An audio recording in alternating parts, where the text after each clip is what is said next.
increasingly, conservative voters are rejecting more war and an expanding war in the Middle East, and that's what you just witnessed during one of Nikki Haley's campaign events.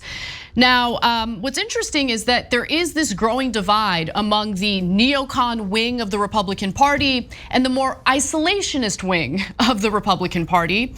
And what you just witnessed was a representative of the growing isolationist mood among Republican voters. In fact, Tucker Carlson recently weighed in on the neocons in the United States Senate following a drone strike that killed 3 of our service members in Jordan.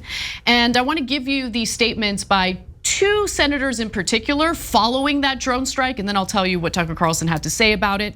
So at first you have Lindsey Graham, who in response to that drone strike had tweeted, "Secretary Lloyd Austin's efforts to deter aggression against our forces in the region has failed miserably. I've long since lost confidence in the Biden national security team to deter Iran. If they do not change their policies now, more American service members in the region will pay the price." And then he follows that up with, "Hit Iran now, hit them hard." So he is itching and has been itching with a hot war with Iran for some time now. I mean, Lindsey Graham is the biggest war hawk and loves, I don't think he's ever seen a war he didn't love. Then you have Republican Senator John Cornyn jumping in to simply say target Tehran, also calling for war with Iran. And Tucker Carlson had a very simple response to both of them, one that I particularly enjoyed. He just called them effing lunatics. Might be the first time I've agreed with Tucker Carlson. Couldn't agree more. So look, Lindsey Graham is a senator from defense contractors. And so he gets funded by them. He's pushed for every single war. Anytime there's any kind of conflict, he encourages Republican and Democratic presidents to bomb, bomb, bomb. And then once we bomb and then they bomb back, he always feigns surprise and says, you see that? We can't even murder them in peace. These savages fight back a little bit. And then he asked for a much wider war. And so he's one of the morons who were in favor of the Iraq war. Total idiot, got it completely wrong. How many of our kids died in Iraq? It was because of Lindsey Graham. It's real easy for Senator Lindsey Graham, an elderly man with no children, to call for war because he doesn't have to worry about his own kids being sent to the Middle East. I'll say the same thing to Lindsey Graham and Tom Cotton and Nikki Haley and all these warmongers on the right wing. And by the way, same for the warmongers on the left wing. Okay, there isn't much on the left wing, but among Democrats, the Joe Bidens of the world who vote for every war. Hillary Clinton, Iraq war, we love it. Go, go, go! You will kill people more than Republicans will. So all those people. So I will say to you the same thing that I say to people who want you to do suicide bombings. I've said this for about 20 years on the show. Somebody asks you to do a suicide bombing, you go, oh yeah, that's a super interesting idea. You first. You put on the suicide vest, let me see your ass blow up, and then maybe I'll come after you, okay? Lead by example. So Lindsey Graham, Nikki Haley, Tom Cotton, etc., John Cornyn, go ahead, I want you on the front lines. If you're not on the front lines, shut up. I'm not sending my kids to fight your war, okay? So you first. Oh, you cowards are never gonna go there, never. Right. And all you're gonna do is send other kids to die, and you think, well, it doesn't matter. They're not gonna be the donor kids. They're all rich. We're gonna send poor kids to die for us.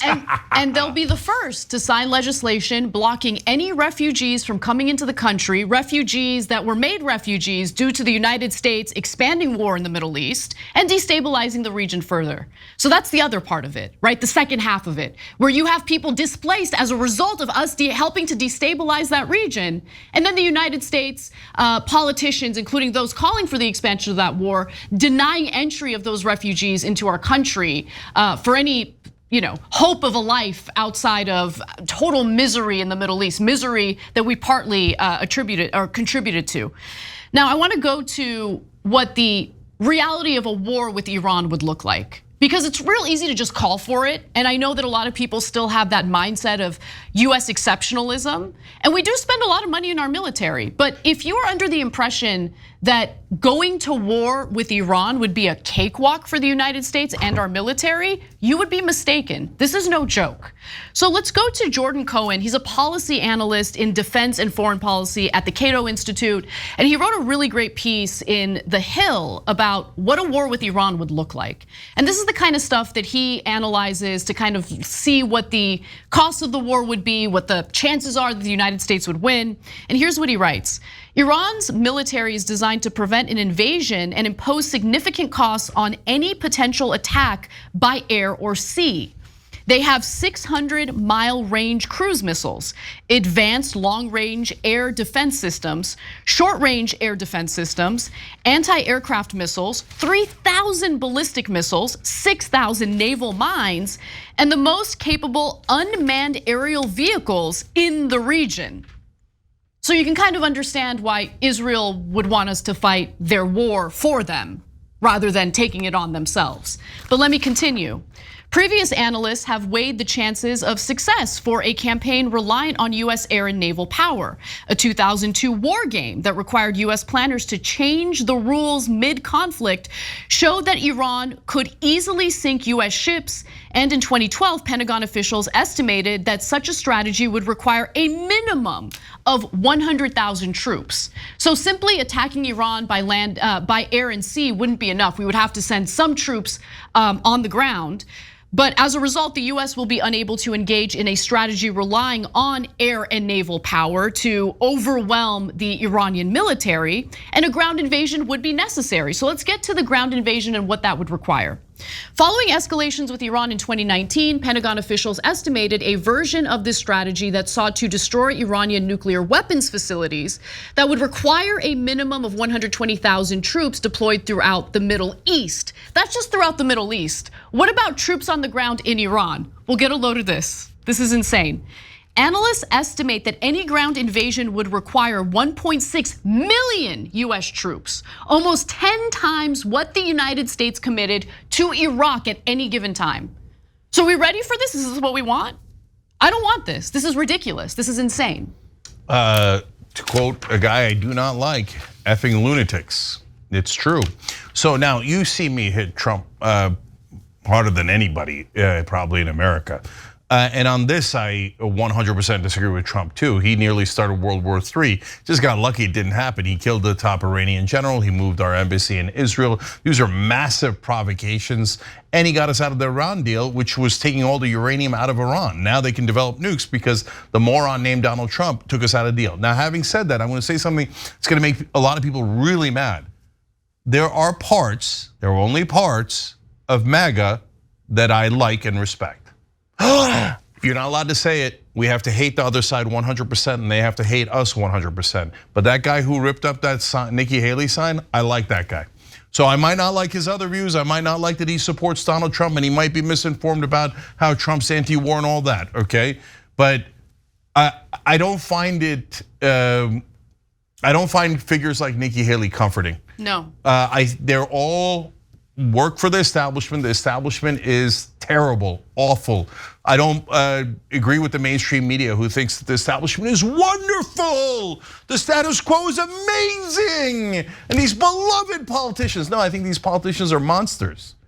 And if there is a portion of MAGA, and I think there is, that genuinely is standing up and going, I don't want it, that's it, I don't want any more wars. I don't want to go die for you, I don't want to. So you keep telling me, no, I have to die for Israel. I have to die for oil companies. I have to die for defense contractors. I have to die for Halliburton. No, I don't want to. And it's got no business, we got no business there. It gives us no advantage, 0, 0, 0. It's to protect an ally, really? What ally? How has Israel helped us? They've helped us with absolutely nothing. All they ever did was get us in more trouble. So, and we have to do it to protect only democracy in the Middle East. How is it a democracy when it imprisons 5 million Palestinians and says we're never going to take our boot off their neck? But Netanyahu says it now, no Palestinian state. We're never going to give them a state.